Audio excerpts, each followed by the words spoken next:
Bueno, buenas tardes. Mi nombre es Graciela Volpi, soy médico, les agradezco presentarse hoy acá. Lo que yo voy a hablar hoy es sobre un modelo de financiación sostenible con el empleo de las TIC. Como sabemos, el conocimiento científico, el desarrollo de las tecnologías de la información y de la comunicación y la dinámica que estamos teniendo en un mundo globalizado están llevando a cambios profundos en la forma de que debemos abordar los desafíos. Eso pasa en todo el mundo y en todas las áreas. Y obviamente el sistema sanitario no es ajeno a esta transformación y debemos incorporarlo a la misma. Los ciudadanos del siglo XXI cada vez están más informados y tienen mayor acceso a estas tecnologías de información y comunicación. Tenemos además la particularidad que, como nos dice la OCDE, que cuando en la década del 90 los gastos en salud eran un 6 a un 7% del PBI, calculan para el 2020 que los gastos en salud van a representar el 16% del PBI. Eso implica que está en un grave aumento y debe hacerse algo para mejorar, porque si no se va a llegar a colapsar y va a ser insostenible. Hay presiones que fomentan el gasto sanitario, como son el envejecimiento de la población, los cambios en el estilo de vida, como obviamente hay un mayor sedentarismo, y hay una mayor demanda también social de una mejor atención sanitaria. Y después, por otro lado, tenemos presiones para contener el gasto sanitario. Esas presiones vienen por el lado de, como les decía, en la medida que el gasto sanitario va en aumento, se sabe que va a haber una pérdida de competitividad y va a haber un estancamiento en la mejora del nivel de vida y obviamente va a disminuir la calidad de atención a los usuarios. Por eso es que estas presiones, ambas presiones, para fomentar y para contener el gasto, que son contrapuestas, nos obligan a buscar una solución en un sistema de salud lo más próximo a las demandas del usuario, como decíamos, un usuario cada vez más exigente, sin comprometer el desarrollo económico que tengan todas las coberturas de asistencia. Por esto es que hablamos de la creación de un modelo sostenible y sí nos apalancamos en el uso de estas tecnologías, porque esto es a lo que se orienta en todo el mundo. Esto es de un PDF del grupo Menarini de España, en donde habla de que si hay una palabra que puede definir los últimos años el sector salud y las políticas sanitarias, esa palabra es el cambio. Y ese cambio viene de la mano de la crisis económica que estamos viviendo y de esa serie de transformaciones que estamos teniendo con el rápido desarrollo de las tecnologías de la información y comunicación. Y todo esto, a su vez, configurando este tipo de usuario más informado y más exigente que vamos encontrando. Y que está genial que sea así. Y vamos a ver cómo vamos a tratar de apoyarnos en eso. Ya en el año 2006, en Málaga, se hizo un llamamiento a todos los agentes implicados en la gestión sanitaria, en donde se pidió adoptar medidas orientadas a fomentar el uso de las nuevas tecnologías con la convicción de que invertir en ellas hace más rentable el sistema de salud, lo hace más equitativo y más sostenible, mejorando la calidad de los servicios. Ya vemos que en el año 2006 se está hablando de las TIC y de la importancia de la inversión en ellas. Entonces, como la idea es hablar de un modelo basado en TIC, para hacer un modelo ajustado a la realidad de nuestro país, decidí hacerlo en base a 3 áreas importantes en donde los gastos en salud son grandes, y esas áreas son la atención primaria, la atención del paciente crónico y la gestión del medicamento. Son 3 áreas en donde el gasto en salud viene en aumento, y si nosotros la atendiéramos de forma diferente, podemos, con no mucho más presupuesto del que estamos gastando, pero sí invirtiendo un poco en tecnología, podríamos lograr mejorar la atención del paciente y mejorar también las finanzas de nuestro sistema de salud. Vamos a hablar un poquito de la atención primaria. La atención en salud va evolucionando desde el enfoque individual, que era lo que se hacía antes, de lo que se sigue haciendo en nuestro país, que es atender al enfoque individual, viene a ser cuando atendemos la patología aguda al paciente en el momento que presenta la enfermedad. Pero va a pasar a un enfoque poblacional, en donde vamos a tratar de educar a los pacientes para que sepan cuidarse a sí mismos, y eso es la que llamamos atención centrada en el paciente. Esta atención centrada en el paciente es lo más importante de la salud digital y es a donde se dirige. Es la piedra angular para mejorar la asistencia con reducción de los recursos utilizados. Estos modelos de prestación de asistencia van evolucionando a empoderar al paciente en el cuidado y a su vez también en la toma de decisiones sobre su salud. Venimos de un modelo en donde nos molesta que el paciente nos venga con recomendaciones o consejos o algo que le escuchó, leyó en Google, a tratar nosotros de aconsejarle al paciente dónde puede aprender más de su salud para que tomemos las decisiones en conjunto. Y en esta era en donde estamos trabajando con una medicina altamente defensiva, el tener al paciente capacitado y que pueda tomar parte de sus decisiones es una forma también de compartir esa decisión con ellos. Estos también que en el año 2000 ya en el Consejo Europeo de Lisboa ya se empezó a hablar de la necesidad urgente de aprovechar estas TIC para hacer frente a la demanda de los servicios sanitarios. Estamos casi 20 años después nosotros y aquí todavía la mayoría de los profesionales de la salud no saben cómo se pueden usar las TIC para mejorar.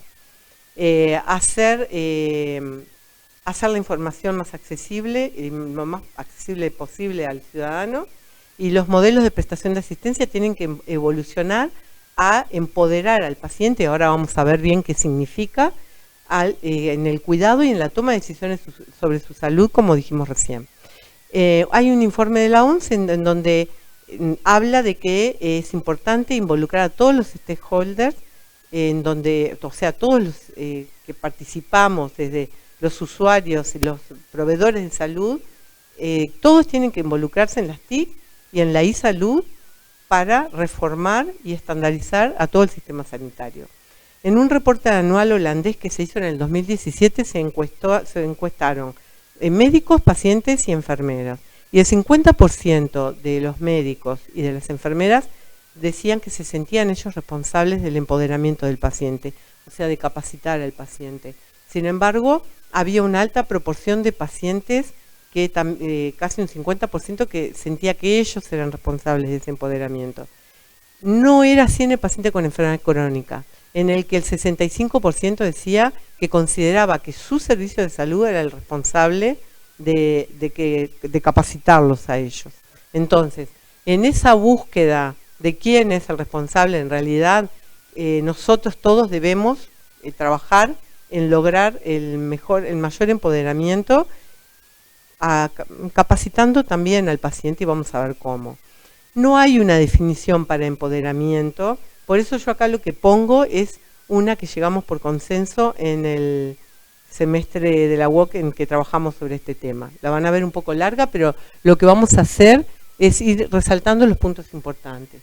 El empoderamiento es un proceso dinámico, porque va avanzando en el tiempo, de alfabetización y de aprendizaje del paciente, mediante el cual el paciente y los usuarios del sistema de salud van desarrollando capacidades inherentes para el autocuidado, para la toma de decisiones de su salud y su enfermedad, por lo cual van siendo cada vez más conscientes de sus condiciones, tanto sea de su salud o estando en un estado de salud o con una enfermedad, y de esa forma van a tomar las riendas de la interacción con la asistencia de una manera autónoma y responsable. Y eso va a ser a través de un proceso colaborativo con los principales actores de la salud del sistema sanitario, por ejemplo, con su médico. Y de esta manera van a contribuir al fortalecimiento de su calidad de vida. y de la comunidad, que es una diferencia del paciente empoderado y el paciente alfabetizado. El paciente alfabetizado es aquel que aprende sobre la salud, cómo cuidarse o qué es su enfermedad y qué tiene que hacer.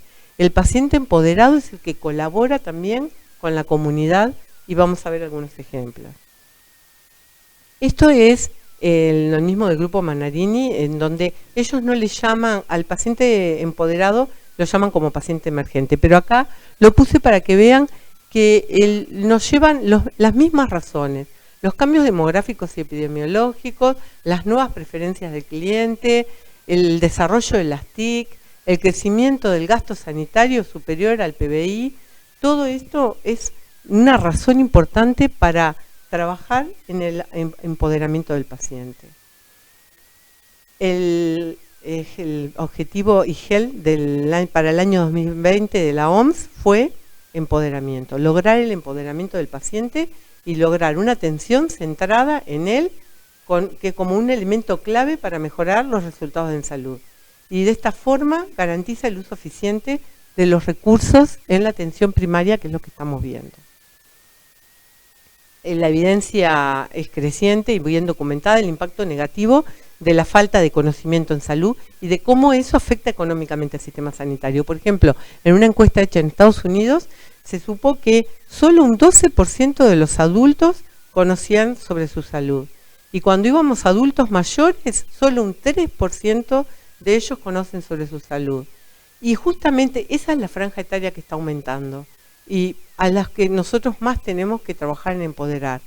¿Cuánto podemos mejorar el gasto en salud si logramos que eso no sea mucho más que un 3% y que logremos que ellos de por sí logren cuidarse para prevenir las enfermedades o las complicaciones? Las políticas públicas de difusión de estas herramientas tienen que trabajarse mucho y las herramientas que yo propongo en la atención primaria son las web, las apps y los usables, que también se llaman wearables.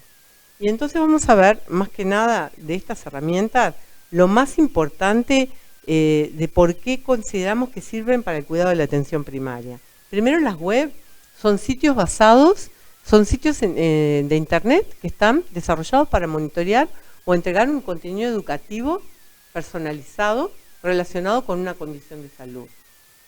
Puede ser sobre una enfermedad en concreto o sobre varias enfermedades.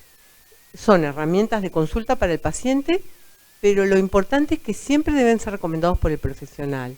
Y esa es una forma de educar. El médico tiene que estar capacitado para saber cómo encontrar la mejor web para después recomendársela a su paciente. Y si el paciente viene con una web que no conocemos, plantearles, la quiero estudiar antes de recomendarla a leer. Pero ya como les dije antes, no es eso de negarnos a que el paciente recurra a la web, sino que hay muy buenas web y hay que saber con cuál deben estar ellos asesorándose. Barak definió las intervenciones basadas en la web como un programa en línea operado a través de un sitio web y utilizado por consumidores que van a buscar asistencia relacionada con la salud y la salud mental. Se define tanto para la salud física como mental.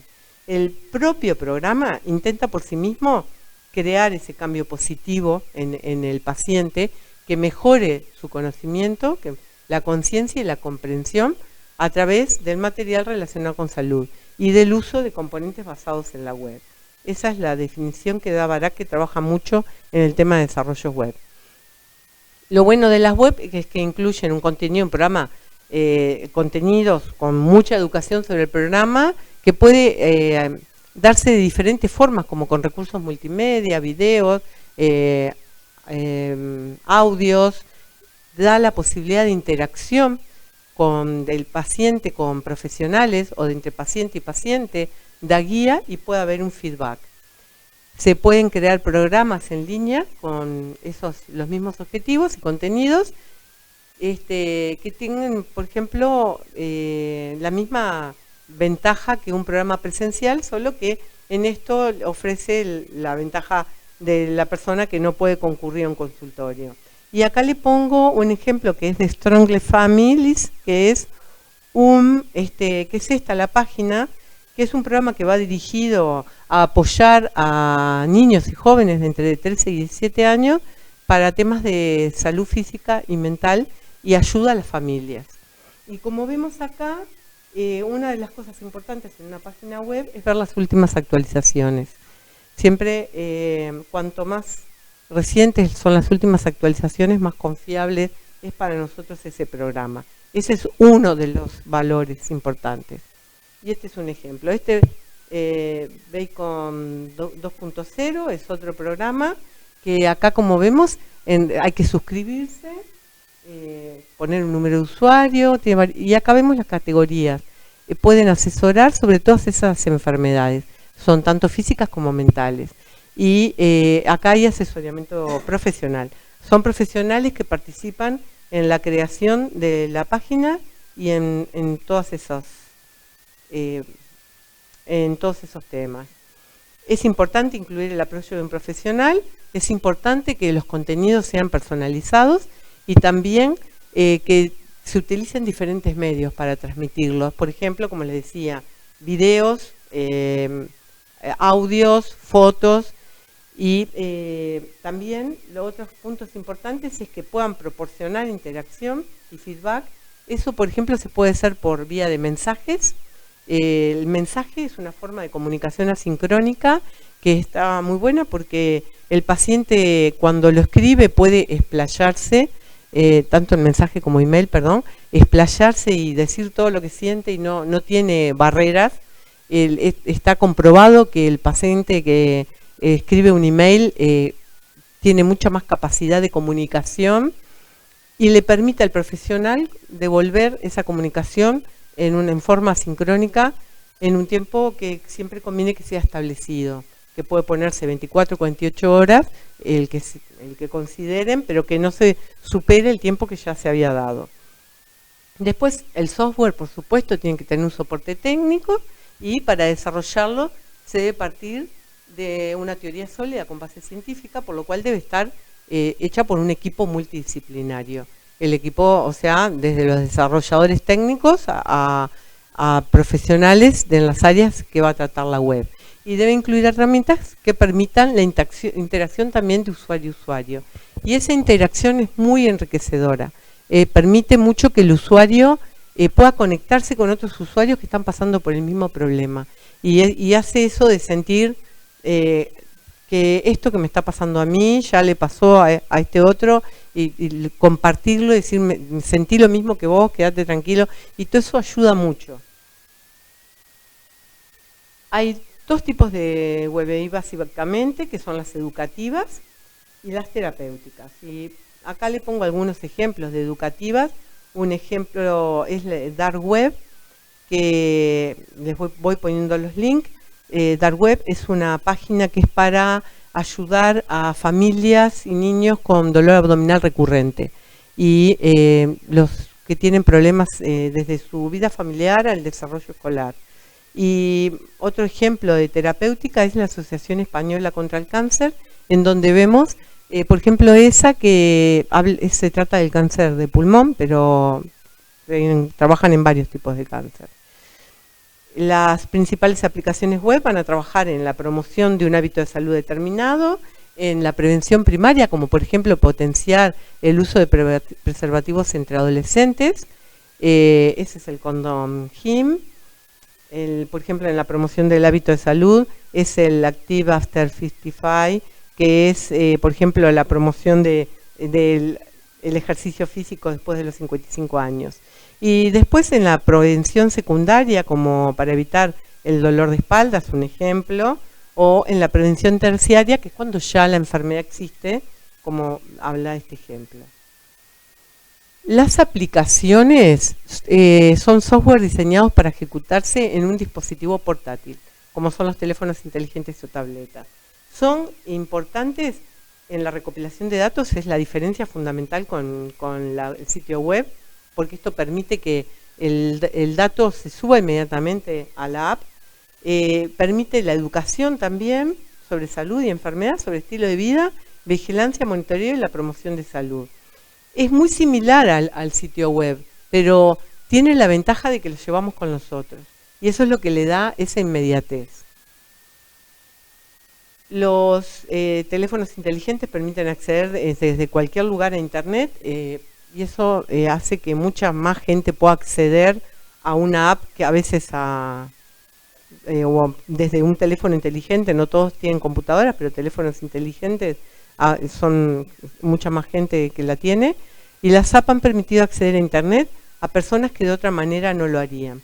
Te permiten enviar recordatorios, información, y a su vez permiten que se manden refuerzos a los usuarios, por ejemplo, estimulándolos en la reducción de peso, si van marcando los logros que van obteniendo, le permite la app ir diciendo muy bien, lo has logrado, ahora vamos a trabajar por el siguiente objetivo, y esos refuerzos también estimulan al usuario. Bueno, acá queda una reflexión sobre el cambio que tuvimos en relacionarnos por el uso de WhatsApp. Los datos de URSEC, estos son de diciembre del 2017, muestran que hubo un gran crecimiento en el uso de celulares inteligentes. Acá vemos que toda esta franja roja son el 66% de uso de celulares inteligentes. Y este fue el cambio a lo largo de los años. Pero lo que más llama la atención es lo que vemos acá en este reporte del Observador de la misma fecha, en donde dice que al menos hay una computadora o un celular inteligente en el 97% de los hogares, que el 88% de la población son usuarios de Internet y que el 71% de los hogares tienen acceso a Wi-Fi. Y otro dato en el que me quiero detener es el mayor crecimiento en el acceso de los internautas que aumentaron fueron en menores de 6 años, que pasaron de ser en el 2012 un 32%, en 5 años más al 50%, pero fíjense, el mayor de 65 años, que en el 2012 eran solo un 17%, y pasaron en 5 años a un 70% de usuarios. Y esto fue muy ayudado por el Plan Ibirapitá. Las diferencias WhatsApp, de WebI con app, es que la web de repente es más simple de acceder a un ordenador, es mucho más fácil acceder a todos esos contenidos multimedia de un ordenador, se leen más fácil, pero la app es ideal cuando la inmediatez es lo más importante y es esa ventaja de que la llevamos con nosotros y estemos donde estemos podemos descargar información. Lo importante de las apps, y yo lo que quiero que quede de esto es por qué las propongo como importantes para ahorrar dinero en la atención primaria, es que ayudan a empoderar a las personas. Y vamos a ver el empoderamiento en los 3 niveles que vamos a hablar hoy. Mientras permita educar a las personas, es útil. Y es una forma de potenciar un hábito de vida saludable, de educar, de registrar información, de ir mejorando los procesos de los profesionales en salud, mejorando la atención. Y también hay muchas apps que van dirigidas a la prevención y promoción de salud y al tratamiento de las enfermedades. Lo que hay también que tener cuidado es que hay una desproporcionada cantidad de apps que han aparecido y también tenemos que dudar de la calidad de ellas y también tenemos que saber cómo se pueden reconocer las mejores. Hay 31 recomendaciones, solo les voy a decir que los 4 puntos fundamentales en los que nos debemos basar para saber qué calidad tiene una app son en el diseño, en la pertinencia respecto a un tema, en la calidad y en la seguridad de la información, en la prestación de servicios y en la confidencialidad y privacidad que ofrecen. Este es un ejemplo de una app muy nueva que salió en Intramed, que es una app que permite ayudar a los psiquiatras a diagnosticar esquizofrenia y lo hace a través del discurso de los pacientes. Plantea la desventaja de que el psiquiatra ve al paciente una vez y de repente con esa sola entrevista no alcanza para hacer o descartar una posible esquizofrenia. Sin embargo, con el uso de la app se puede obtener más conversación y ahí poder descartarla o confirmarla. Ese es un ejemplo. Y después lo importante en cuanto a seguridad, lo más importante es que todavía no está todo dicho, hay muchos problemas con la seguridad. Lo más importante en todos estos dispositivos es que si vamos a usar la información que se crea en las apps podamos asegurarle al usuario que esa información nunca va a quedar vinculada a ese usuario. Por ejemplo, para una investigación, siempre tiene que haber un control de los datos y asegurarle al usuario que la seguridad es de alta calidad. Siempre tiene que estarse verificando, porque por más segura que parezca, puede haber violaciones a esa seguridad. Tiene que garantizarse que los datos sean recopilados y asociados con el participante correcto, que solo muy pocas personas autorizadas tengan acceso a esos datos y que se utilicen los dispositivos válidos y protegidos y a través de los canales autorizados. Tiene que haber permanentemente evaluaciones de riesgos y auditorías de seguridad. Todo esto sigue en progreso, pero lo que se dice en todo el mundo es que la mHealth es una parte de las herramientas de salud digital que está en gran crecimiento en el mundo, y no debemos igual esperar a su crecimiento a que encontremos las soluciones perfectas. Tenemos que seguir avanzando. Los wearables o dispositivos ponibles o usables son dispositivos electrónicos que se usan como ropas o accesorios, por eso usables. Realizan el intercambio de información las 24 horas en tiempo real, con seguimiento de la actividad e incluso con geolocalización.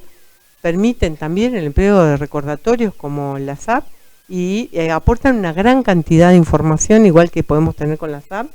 Imagínense en los relojes que usamos cuando salimos a correr, toda esa información en algún momento descargada, a dónde va a ir toda esa información y cómo la vamos a usar en un futuro. Diferentes ejemplos de wearables, estos son muy nuevos en estudio.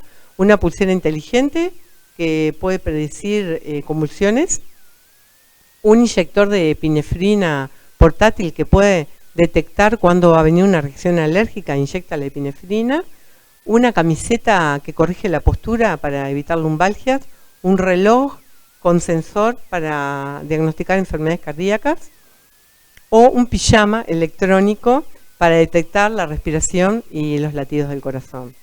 Bueno, estos son ejemplos de wearables que, igual que las apps y las web, nos van a ayudar en la atención primaria para cuidar del paciente, y al mismo tiempo que lo vamos empoderando y educando en su salud, lo vamos ayudando a que se cuide mejor. Y esto es atención primaria, el cuidar al individuo sano. Ahora, en el paciente crónico, la tendencia demográfica que está habiendo hacia el envejecimiento de la población está llevando a que hay cada vez más aumento de pacientes con enfermedades crónicas.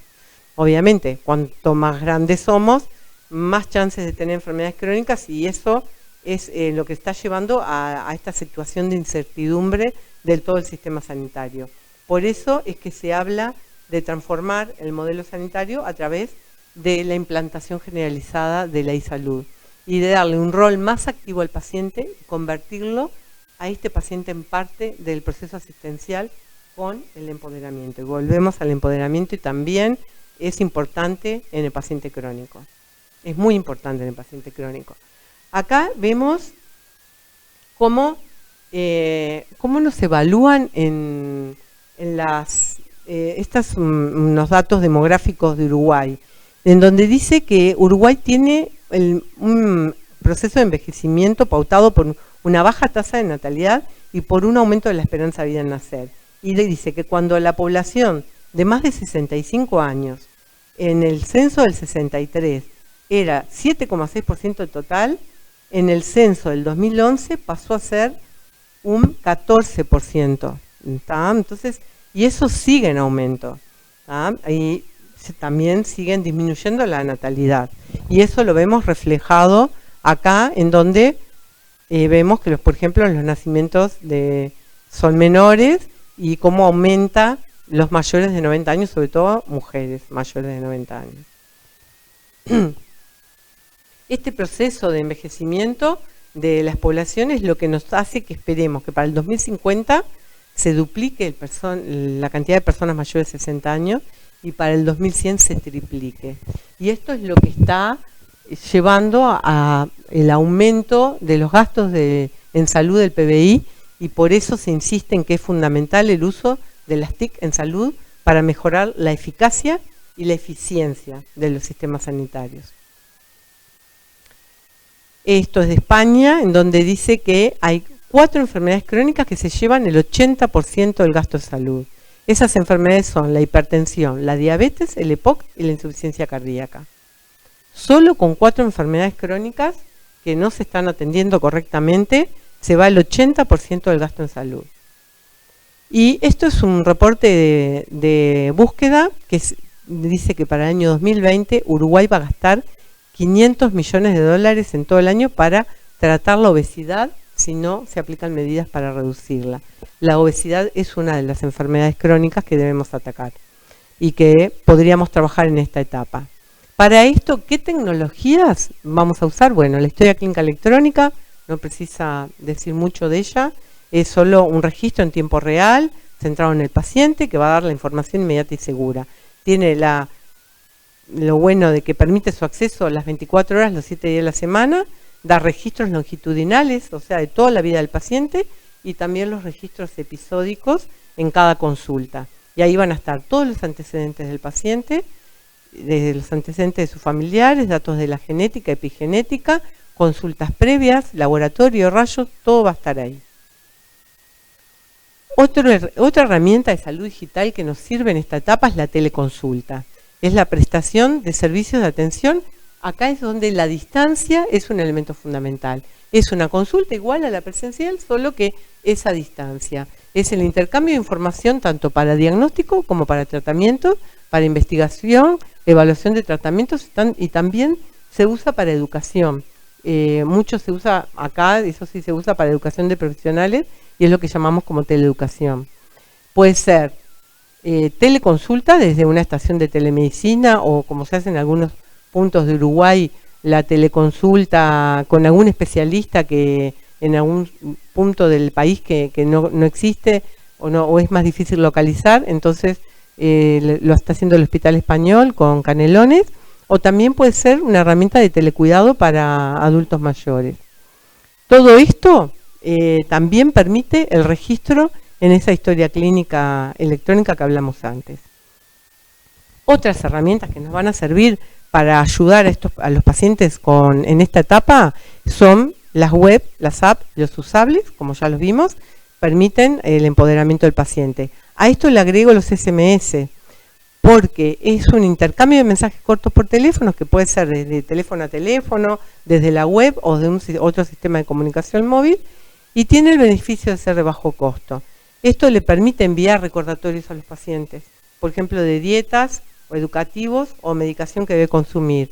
Un ejemplo claro es un recordatorio de un paciente que está tomando, por ejemplo, vamos a usar el ejemplo de un diabético que tiene que darse la insulina. Y este es un trabajo que se llama Dulce Digital, como ven ahí, lo han hecho en varios países, este es mexicano, pero el primero fue en España, y este trabajo se basa únicamente en mandar 3 mensajes de texto, 3 SMS por día a los pacientes que estaban incluidos en ellos durante 6 meses. Estos 3 mensajes podían ser mensajes educativos, mensajes de recordatorios o pasarle incluso alguna dieta, alguna receta. Y eso demostró, como vemos abajo en las conclusiones, que con este sistema de bajo costo se encontró un descenso de la hemoglobina glicosilada con respecto a los pacientes controles. Simplemente con este gesto de mandar 3 SMS por día. La OPS-OMS ya en el 2014 dijo que había hecho un plan estratégico hasta el 2019 en pro de la salud, desarrollo sostenible y equidad, y da las herramientas de salud digital como una de las formas de hacer la salud más equitativa para todas las personas y a su vez más sostenible para el sistema de salud. Volvemos al empoderamiento. En el paciente crónico el empoderamiento es una parte fundamental de la reforma efectiva de la gestión en estos pacientes. Va a ayudar a maximizar la eficiencia y valorar el sistema. Imagínense un paciente que sabe más de su enfermedad y que puede tomar decisiones junto con el médico y va a saber exactamente qué tipo de dieta puede cumplir o qué tanto o cómo tiene que seguir con el control. Es mucho lo que podemos ayudar al paciente empoderándolo. El paciente empoderado no es solamente el paciente que hace ejercicio y se controla con la dieta, sino el que también estimula a otros pacientes a hacer lo mismo. Toma decisiones sobre su salud, resuelve problemas y tiene un pensamiento crítico con control sobre su vida y sobre su salud, y participa con el médico. Esta es una charla TED del Patient Dave, yo les recomiendo que la escuchen. Dave es un hombre que le diagnosticaron cáncer de riñón, le dieron una expectativa de vida muy muy baja, y él en línea, por la web, supo de un tratamiento que no era muy usado para su cáncer, lo reclamó, se usó, y él ahora pasaron ya muchos años y es uno de los pacientes empoderados que va dando charlas por el mundo ayudando a otros.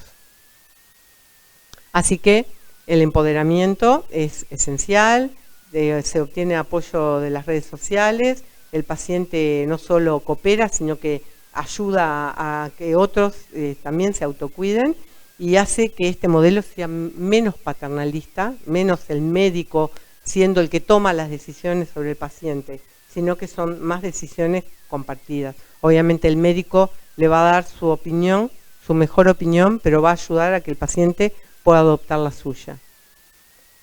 Y por último, en la parte de gestión del medicamento, esta es un área en donde se gastan muchísimos recursos.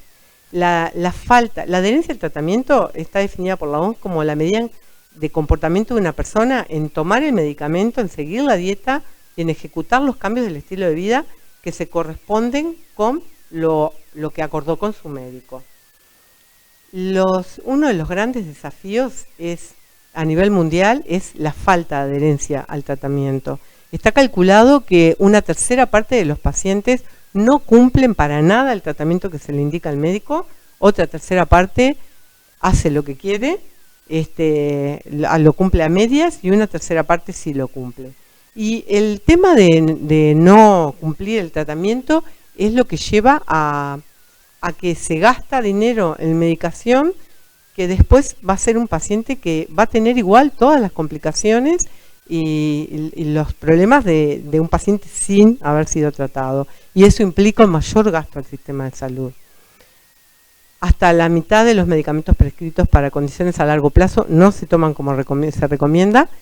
Se está calculado que se podría ahorrar una cantidad estimada entre 175.000 millones de dólares por año, esto es en la Comunidad Europea, con una mejor adherencia a la medicación. Y se sabe que la mala adherencia al medicamento es la razón principal de un mal beneficio clínico. Reduce significativamente la vida de los pacientes y desperdicia los recursos.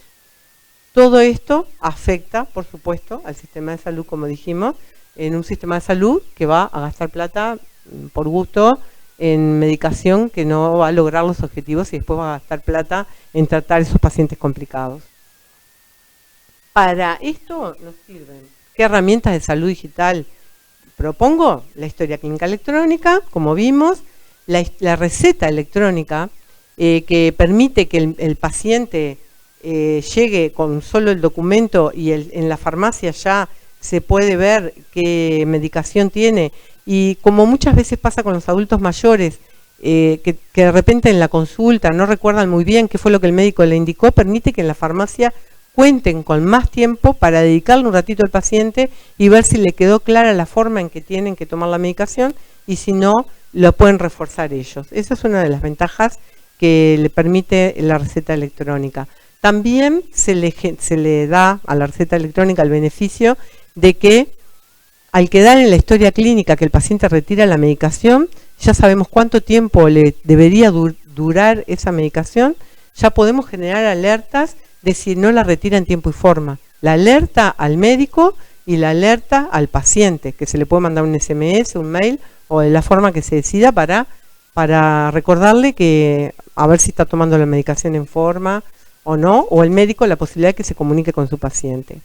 La telemedicina es otra forma que puede ayudar, por ejemplo acá comunicándose el médico con el paciente, el SMS, como dijimos, porque es la mejor forma por ser de bajo costo. El sitio web como educativo, las apps también que permiten el envío de recordatorios, y no vamos a insistir en ella, y los usables, como dijimos, que también permiten el empleo de recordatorios para administrar medicamentos. Esto, por ejemplo, en el caso de un control de glicemia, y si ya descargan una app, todo sincronizado, puede hacer el envío de recordatorio. Entonces, como resumen acá, vieron que todas estas herramientas que le puse, la historia clínica electrónica, la web, la e-receta, los usables, la telemedicina y los SMS, prácticamente sirven para todos. Sacamos solamente la e-receta y los SMS en atención primaria, pero son herramientas que, poniéndolas en práctica, algunas ya están, porque la historia clínica electrónica, la mayoría de los servicios de salud las están instrumentando, la receta electrónica también, páginas web tienen, es instrumentar algunas más que no implican un gran costo, y sin embargo podríamos hacer mucho en cada una de estas áreas. Todos los stakeholders deberían participar, tanto en la administración pública como privada, también a nivel de farmacias y también en la asociación de pacientes. En esto que es del grupo Menarini, lo que insiste es que, por ejemplo, Europa con la CMGEL tiene un potencial de ahorro cercano a 99.000 euros calculados para el 2017 si utilizara los servicios de salud. Y acá identifica, que no se van a ver muy bien de ahí, las barreras, cuáles son las barreras mayores que tenemos para implantar las TIC en el sector de salud. Y como vemos, la humana es la primera y la más grande. Nosotros mismos somos la principal barrera para la implantación. Después están la de liderazgo, la legal y de seguridad, que sí es un problema porque todavía no está solucionado. Las tecnológicas, le sigue la económica y por último la política. Estas son las 6 principales barreras. Como conclusión, los avances de las TIC en el sector salud son innegables e imparables en todo el mundo. Acá como que todavía están queriendo arrancar, pero son imparables en todo el mundo. Y debemos de trabajar, de colaborar con los profesionales en capacitarlos, y también tenemos que capacitar empoderando a los usuarios. Eso va a mejorar todos los procesos, la eficiencia de los procesos, y va a permitir, como dice ahí abajo, un máximo rendimiento de los recursos para que tengamos en plazos más cortos un sistema de salud más sostenible. Esto es un poco más de que simplemente implantar las TIC en el sector salud nos lleva a, hay que obviamente invertir y dedicar recursos y tener una visión estratégica a mediano y largo plazo, y después tenemos que luchar contra el aislamiento digital o la brecha digital y establecer indicadores de calidad fiables y evaluar también, por supuesto, el impacto y el retorno de la inversión que esto nos permita tener. Muchas gracias.